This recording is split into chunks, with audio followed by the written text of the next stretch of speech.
నయనతార ఓ సినిమా కోసం తన రూల్ ని పక్కన పెట్టేశారు. ఫస్ట్ టైం తాను గీసుకున్న నిబంధనల్ని క్రాస్ చేశారు. ఇన్నాళ్ళు దర్శకులు బతిమలాడినా వినిపించుకోని నయనతార ఆ దర్శకుడికి మాత్రం మోక్షం ప్రసాదించారు. ఇంతకీ నయనతార ఏం చేసింది? తన ఫ్యాన్స్ ఎందుకు షాక్ అవుతున్నారు? నయనతార సినిమాలు చేస్తుంది కానీ ఏ కార్యక్రమానికి రాదు. ప్రమోషన్స్ చెయ్యనే చేయదు.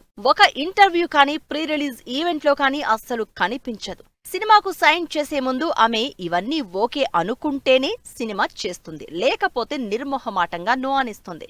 ఎంత పెద్ద హీరో సినిమా అయినా సరే నయనతార ఆ ఈవెంట్ వైపు కనీసం కన్నెత్తి కూడా చూడదు. నిర్మాతలు ఎంత బతిమిలాడినా ఎక్కువ డబ్బు ఇస్తామని ఆశ పెట్టినా నయన్ అస్సలు పట్టించుకోదు. ఇప్పటివరకు ఆమె నటించిన సినిమాలకు ప్రమోషన్స్ హీరోలు, డైరెక్టర్ చేస్తూ వచ్చారు. కానీ చాలా కాలం తర్వాత నయనతార ఓ సినిమా ఓపెనింగ్ కి అటెండ్ అయింది. ఆ పిక్స్ చూసి నయన్ ఫ్యాన్స్ షాక్ అవుతున్నారు. ఆర్జే బాలాజీ డైరెక్షన్ లో నయనతార మెయిన్ రోల్లో వచ్చిన Mookuthi Amman movie digital blockbuster గా నిలిచింది. ఈ మూవీ తెలుగులో అమ్మోరు తల్లిగా వచ్చి తెలుగు ఆడియన్స్ ని కూడా మెప్పించింది. ఇప్పుడు అదే కథకి సీక్వెల్ గా మూకుతి అమ్మన్ 2 చేస్తున్నారు. అయితే దీని సీక్వెల్ రూపొందించే విషయంలో నిర్మాతతో అభిప్రాయ భేదాలు రావడంతో డైరెక్టర్ బాలాజీ తప్పుకున్నారు. ఈయన స్థానంలో అరణ్మయ్ డైరెక్టర్ సుందర్ సి 30 రోజుల్లో స్క్రిప్ట్ సిద్ధం చేసి 100 కోట్ల బడ్జెట్ అడిగేశాడు. దీన్ని ప్రతిష్టాత్మకంగా తీసుకున్న నిర్మాత గణేష్ దానికి ఓకే చెప్పేశారు. పాన్ ఇండియా భాషల్లో భారీ ఎత్తున పాన్ ఇండియా రిలీజ్ చేస్తానని ప్రకటించారు. ఇదంతా పక్కన పెడితే మూకుతి అమ్మన్ 2 ప్రారంభోత్సవానికి నయనతార రావడంతో ఫ్యాన్స్ షాక్ అవుతున్నారు.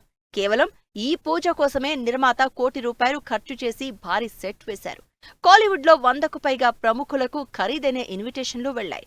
వాళ్ళెవ్వరూ రాలేదు, కానీ మీనా, రెజినా గెస్టులుగా వచ్చారు. ఇంత పెద్ద స్కేల్ కాబట్టే నయనతార రావాల్సి వచ్చింది.